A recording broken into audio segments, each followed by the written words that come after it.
Hello, Charlotte. Hi, Rachel. Okay, so the first question, so we're going to do the questions in two parts. First are quite big picture, and then the second a bit more personal about you as a system change practitioner.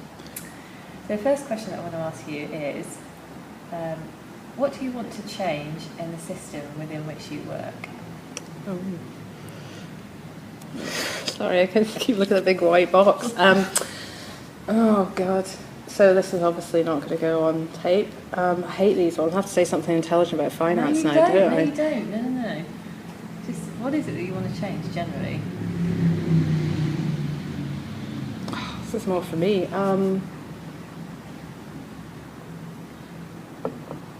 Injustice. I know, but is this like my personal thing, or is this what the Finance Lab's trying to achieve? Just whatever. We're interviewing you. Yeah. So it could be both. It could be the goals of the company or the goals of you. Yeah, yourself. okay, let me have a go. So the Finance Lab exists to shift the finance system so it better serves people and planet, which is a strapline. And I guess for me personally in that, a big part of what we do is helping to repurpose the system and to help people find their own purpose within that. And so if the finance system were creating more meaningful products and services that allowed us to live a more equitable and sustainable life, what would that look like and what would it mean for the people in it? So if they were serving their own purpose and doing something that was making a contribution to society, generally speaking, what we've seen is that's very fulfilling for people and that they have way more impact and they're much happier. So I guess for me, there's this really important link between finding our own personal purpose and then using that, kind of aggregating that up as a means to shift the overall system. And within the kind of the work of the Finance Innovation Lab, how important do you think it is to articulate the vision which you're working towards?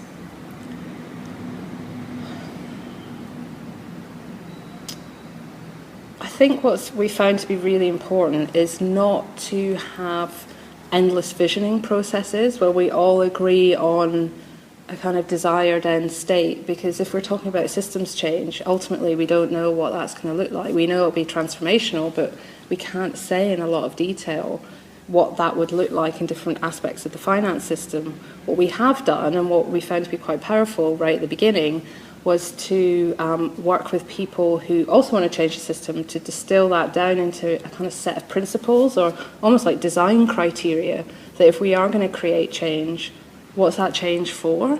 And then we looked at, well, what's that tell us about what needs to change? So we ended up with kind of 7 areas of innovation that were priorities for the Finance Lab community. And we have then fostered and enabled innovation and change within those areas. I think we are somewhat addicted to linear change processes. So if we think we know what the desired end state is, then we can plot a kind of roadmap towards it. Whereas we found in the lab that it's much more of an emergent process, but one with a boundary, and the boundary is generally values and principles rather than a kind of detailed vision statement. Yeah, brilliant. And what kind of theory of change do you have?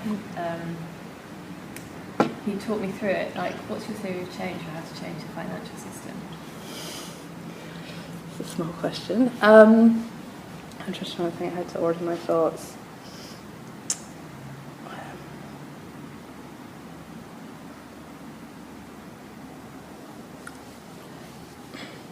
So, I think what we found to work in the Finance Lab is less because theory of change can mean a step-by-step linear process, so that, for example, if you change this banking policy, all the banks will change and this will have this effect.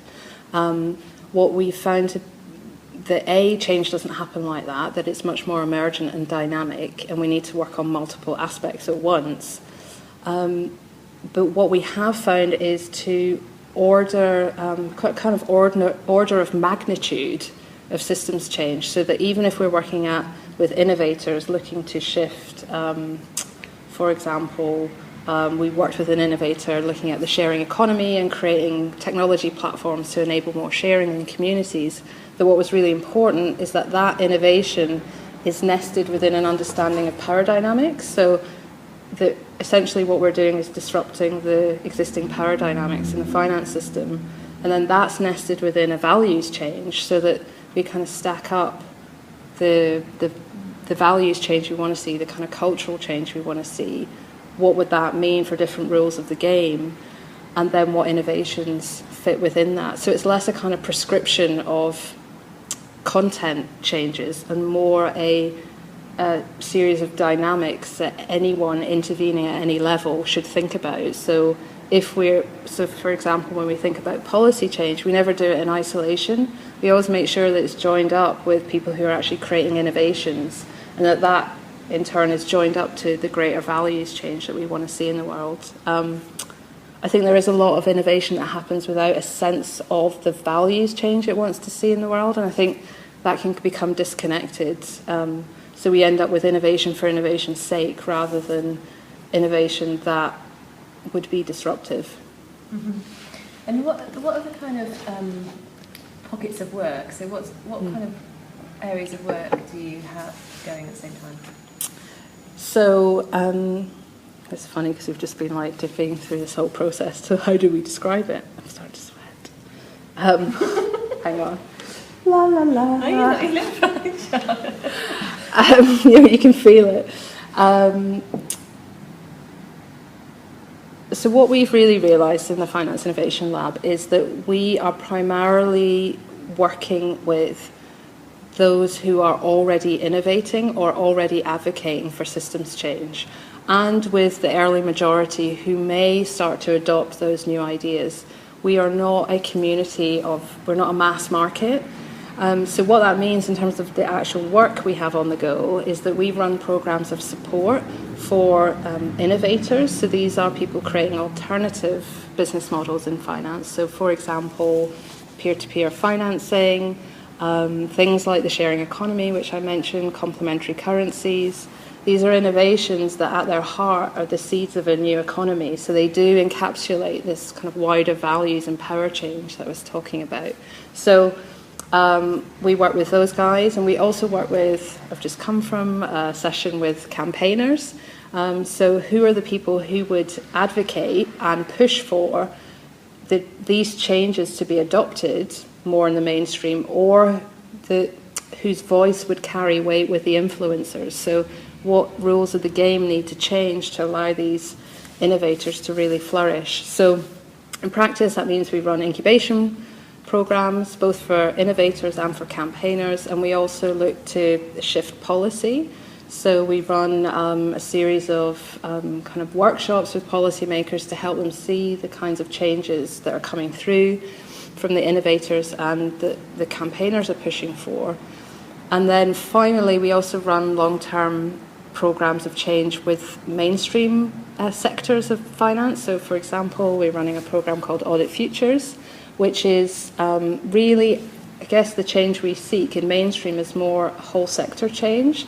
So these are the most progressive organisations within a sector who can see the systems change coming down the pipe, that either regulation is going to force them to change, or new social norms are disrupting their business models, and they want to repurpose their sector. So we work with them on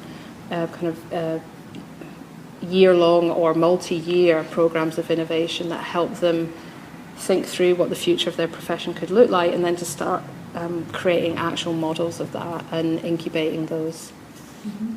Sorry, that was a bit long. No, nice thing. And who are your allies and fellow travellers? Loads of them. I think primarily they're people who have a similar mindset to the team running the Finance Lab, and by that I mean that we all share the same desire to repurpose the finance system. and that not that just that we have that desire, but we're all actively doing something to make that happen. So I think it's that combination of people who really get us and really are thankful for what we do are the people who are trying to create change. So it's not just a place to develop ideas, but it's really a place to turn ideas into action. So people who are on that journey are very appreciative of what we're doing and real kind of advocates for us. And then, I guess people who want the system to change but maybe don't know how are real supporters of what we do. And are there any organisations specifically that you work with, or is it more individuals? Well, at the heart of it is a collaboration between WWF, who I work for, and the Institute of Chartered Accountants for England and Wales. So I think right there you have a model of what the lab is about, that it's two institutions who, on the face of it, don't have anything in common, but actually the people involved have got to a point in their own understanding of what's happening in sustainability, that we need systems change and that we're prepared to try and foster that in the finance system over the long term. So, and I think just to your point about organisations and people, that one of the trends we see in our work is that we often work with people rather than organisations. So the people who tend to be attracted to what we're doing are often mavericks or outliers within their organisation. I think that's true of the team at the heart of the lab, and that's true of the people who are attracted to either our events or our programmes. That essentially that the lab then becomes a place for them to find like minds and to collaborate across organisational boundaries. Blah. Let's admit that. Okay, so now we're moving on to this kind of slightly more personal questions, I guess. And the first one I'd like to ask is, how does systems change feel? It kind of feels highly complex and highly simple all at once. So the complexity is in the amount of ideas that it contains, and that you can't possibly know everything when you choose to work at this level of complexity. So, for example, I'm no expert in finance, but the simplicity and the fun of it is in finding, for me, is in finding the simplicity in the complexity. So what are the patterns, what are the themes, what are the trends that you can see amidst all these different changes? What's that telling us? And I guess what the lab tries to do is it's an aggregator, it's a platform where we try to put together things that can look disparate, but actually underneath it have a common theme. And then I think the other thing that it feels like is it feels like community. Like it feels like people who have kind of often battled through quite a lot of adversity to come out to the point where they're like, oh my goodness, we have to change the whole system.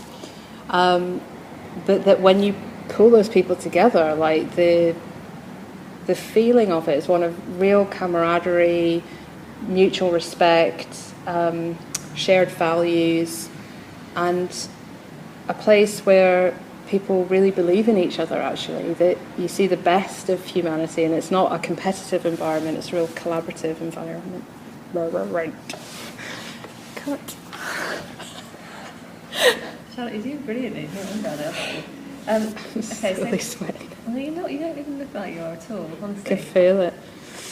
Okay, so you were talking a little bit about collaboration there.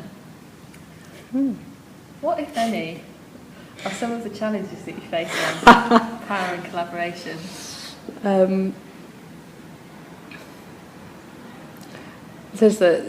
We've faced a lot of challenges with collaboration. Not because we didn't want to do it. I think because it's so countercultural.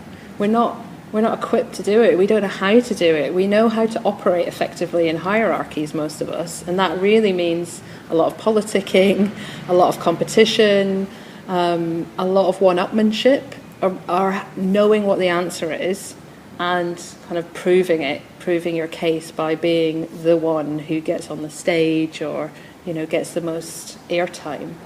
And I think with collaboration, that kind of breaks all that apart because, if we're working on highly complex issues like changing the finance system, there's no one, usually, guy with the right answer.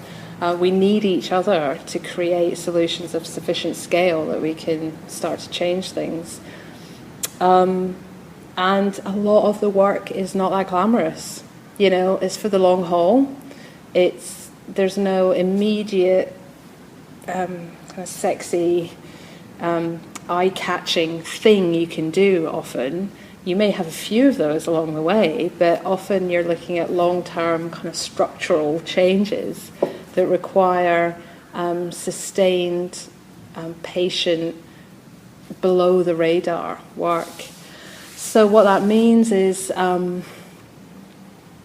think fundamentally it means sharing power, and that's quite difficult.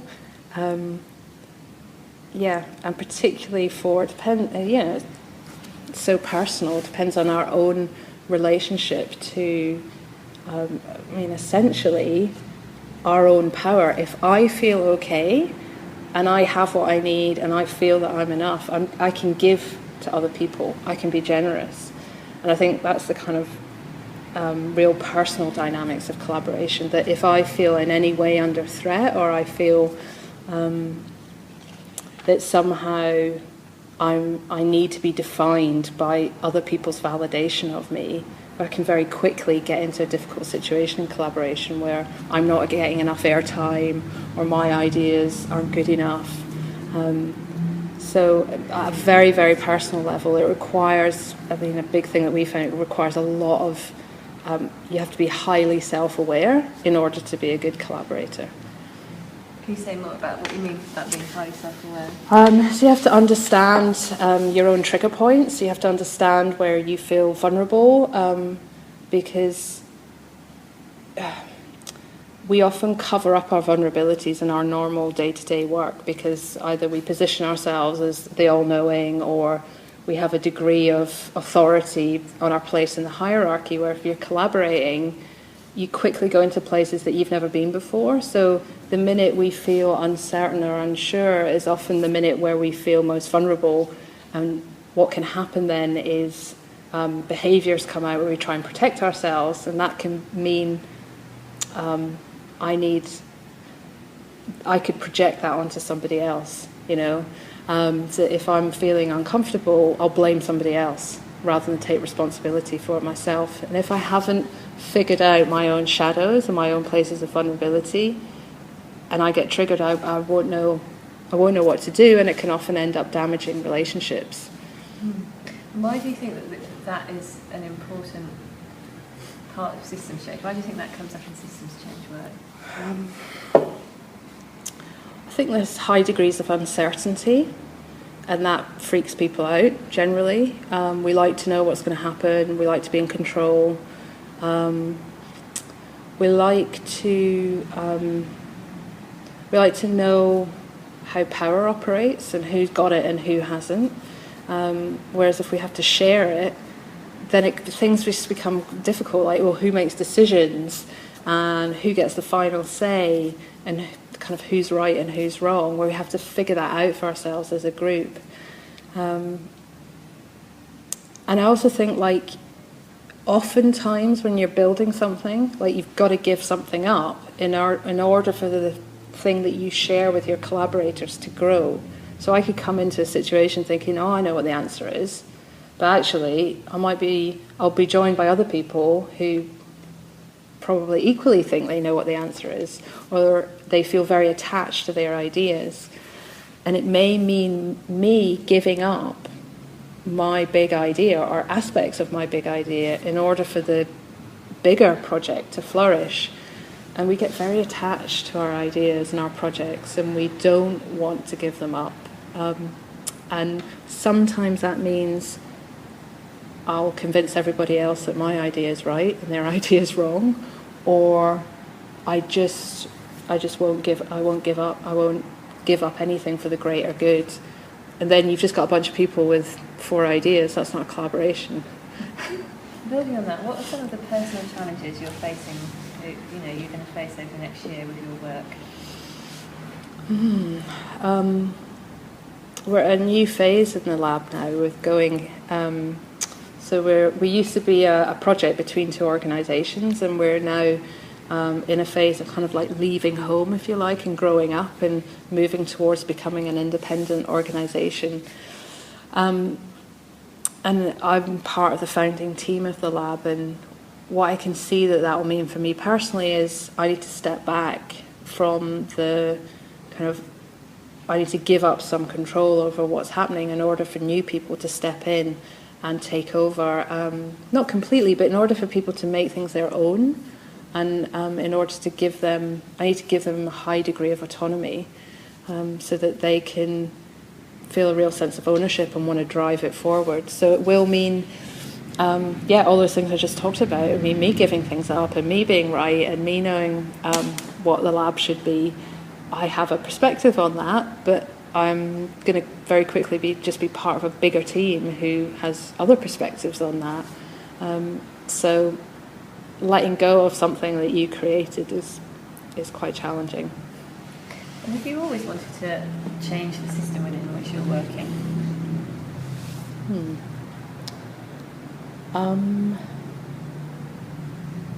Difficult one, isn't it? I could say yes, looking back. It makes sense retrospectively, but when you're particularly when you start working, you get a job, you don't necessarily, or I wasn't thinking that critically really about, I worked in business for 3 years, and I worked for an outsourcing company. And we were a very innovative firm, but I didn't question the purpose of what it was doing. It's just you don't. I mean, eventually I did. And once I started doing that, and I started to shift my career into more, I guess then it was, I became conscious of how important it was to ask those questions, like what's the purpose of what I'm doing? What is this perpetuating? Is this actually benefiting society or the planet? And if I can't say yes to any of those questions, then what am I doing? But I guess for my first job, no, I wasn't really. But that was the wake-up call. And then, so that was about 15, I left it about 12 years ago. From then on, I've always been questioning the purpose of the system in which I was operating and trying to repurpose it. Okay, so we just want to get an idea of what do people do as system change practitioners. So next question is, what did you do last week? Wow, Rachel, last week I spent 2 days with you on a retreat. So a lot of, so last week, I can't remember what I did. I spend a lot of time meeting fellow collaborators. So essentially the work of the Finance Lab is to empower change agents within the finance system. So in practice, that means running programs and events and communications strategies and network strategies. So I basically spend my time doing that. So every Monday we have a core team meeting with the Finance Lab. So we look at, the more kind of, at the moment it's looking at how we operate as an organisation. So we're in this phase of transition out of being a project between 2 organisations, transitioning towards independence. So we talk about that with people from WWF and the Institute.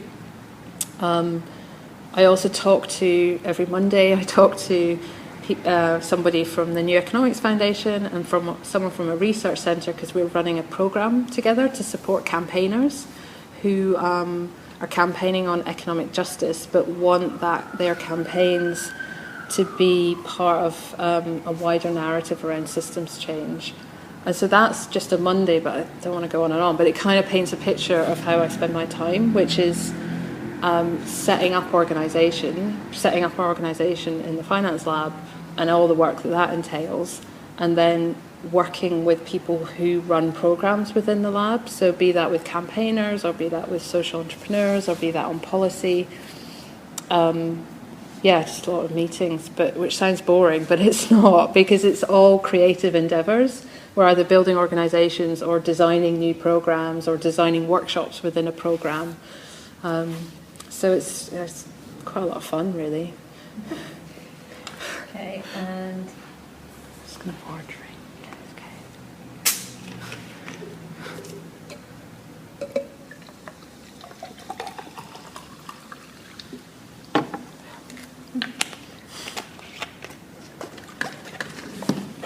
so quickly, what or who inspires you? Good question.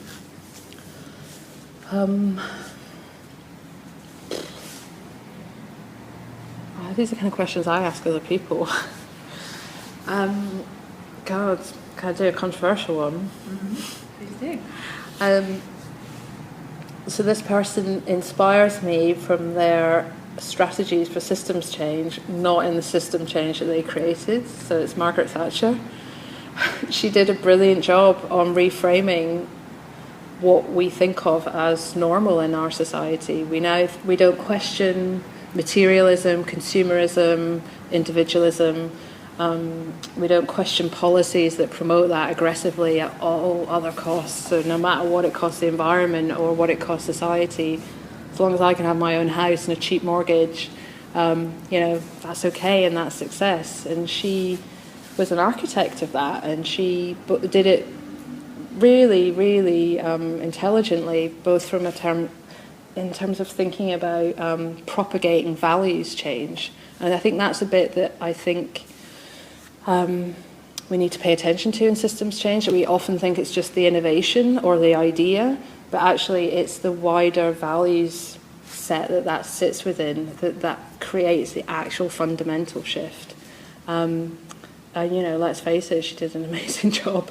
Where essentially the Finance Lab is looking at shifting the neoliberal, sorry, it's a bit too intellectual, isn't it? But the neoliberal narrative and ideology that now underpins everything that we perceive of as progress.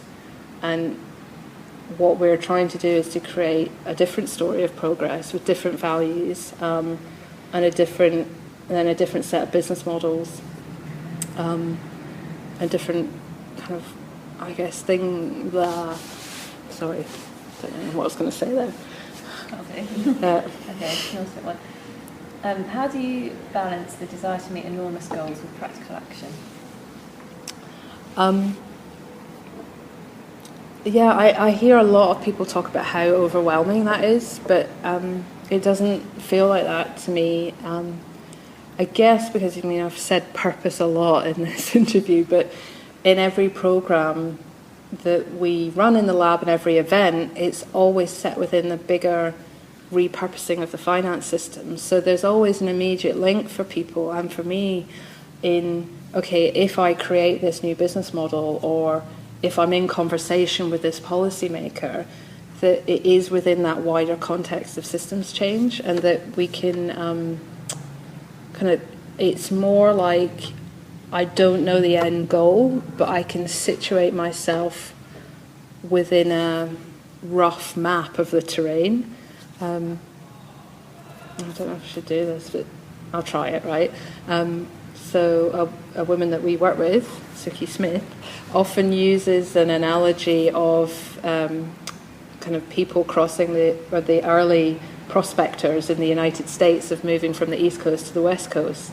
They kind of all had this vision, if you like, that there was gold over there, but they didn't know how to get there. So the evolution of their journey was one of kind of stop-start. So the pioneers go out first, and then they send back for reinforcements, and you meet all sorts of adversity along the way, from a native population trying to kill you to canyons to unforeseen weather events. And it's a bit like that with the work that we do. We can't foresee all the dynamics that are going to shift, but if we have a strong sense of the the purpose and the values that we're going for, then the path may vary.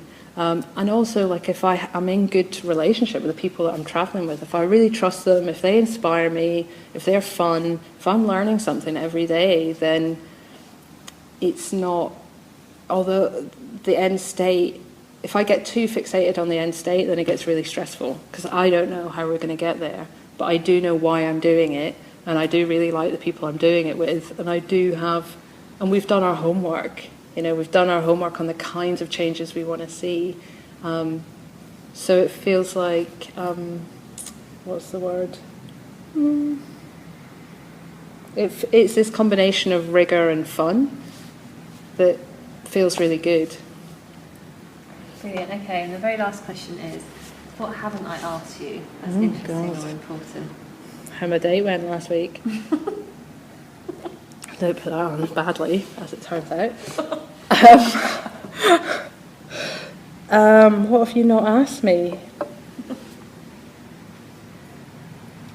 I mean, you didn't ask me, which is good, was all the boring questions of, like, how do you fund it, and how do you, like, what the answer is.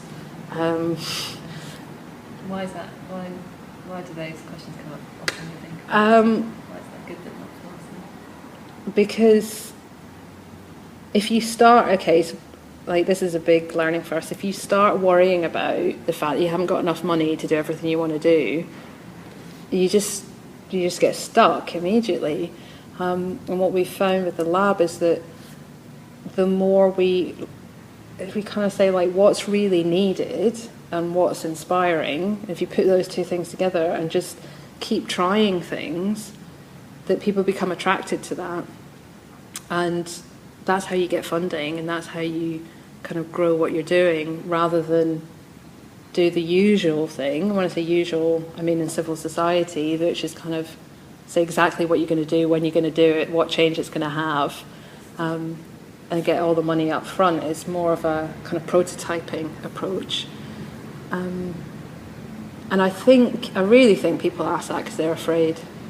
Because they think, okay, if we just have enough money, if there's just that one other thing, then we can do it. And I think what we found in the lab is that at each phase, you're never really ready for the next thing, but you've got to do it anyway. So you just try stuff out. And I think people seek security wherever they can, of either knowing where you're going to get to, or having all the resources you need to do everything you want to do. And real life's not really like that, is it? Brilliant. Oh, it's so funny doing it in this, like... Space with me interviewing. Yeah, I mean, it's just such a funny space as well. I feel like I'm doing some covert operation.